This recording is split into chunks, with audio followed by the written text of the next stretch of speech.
Nearly a year of community outreach and community involvement paid off today as the JDRF South Dakota One Walk was held at the Canary Stadium in Sioux Falls. The organization existed in name only following the pandemic, but a group of people came together to make sure the organization could once again help those who are diagnosed with type 1 diabetes. Brian Allen has that story for us tonight. 1 year ago, the Juvenile Diabetes Research Foundation of South Dakota held their annual One Walk. It's meant to raise funds and awareness for the type 1 diabetes community in South Dakota. Last year's event was organized by just one person. I feel like it's such a big event compared to last year and already a success. We have screenings here at this event. We have more vendors. We have more things to do. It seems very exciting. It sounds very exciting. Jessie Buer knows how important it is for type 1 diabetics to get the assistance they need. Her niece is a type 1 diabetic, as is her brother, Jared. Nice to see it get bigger and bigger every year, get more people to show up. For the last year, JDRF has been on a mission to recruit as many people as possible to help manage this year's walk and to recruit others to take part. Former Sioux Falls area state lawmaker Bill Peterson. And we've got a great place to live, and we've got a very caring state and a very caring community here, and it shows in this event today. Businesswoman Darcy Dunker Muller. Nothing's ever going to change if we don't take action. We have to be part of the solution and find ways to help to find a cure.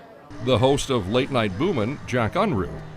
Attacking it right out here and doing it in a fun way. What could be better? And several others who know firsthand how type 1 diabetes can change someone's life. I actually know some people, Brian, with type 1 diabetes, and I know what a struggle it is for them, and also it's just what we should do. You know, I mean, we're all here to help each other. I think it's great. This is only our first year attending the walk. I think it's great that we can bring a community together and get to know each other and meet other diabetics. Krista Anderson's daughter Lorelei is a type 1 diabetic. Her son Harvey has the markers for the onset of type 1 diabetes. It's just kind of nice just to have a group that we can meet other kids and parents that deal with the same thing we do every day. The planning of the JDRF South Dakota One Walk is in of itself an act of kindness, but within that kindness you can find other acts of kindness. For example, there's one that involves some of the stadium seats that you see here, 48 of them to be exact. To get a reduced rental rate for Canary Stadium, JDRF needed to sell a block of tickets to Saturday night's baseball game.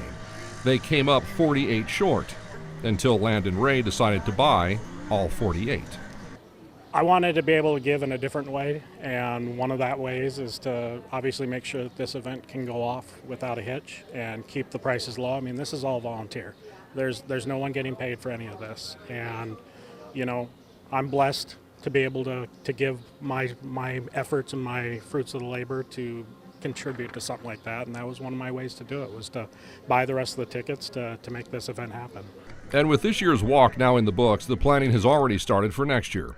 And Jessie Buer is thankful to know that next year, like this year, she will have some help.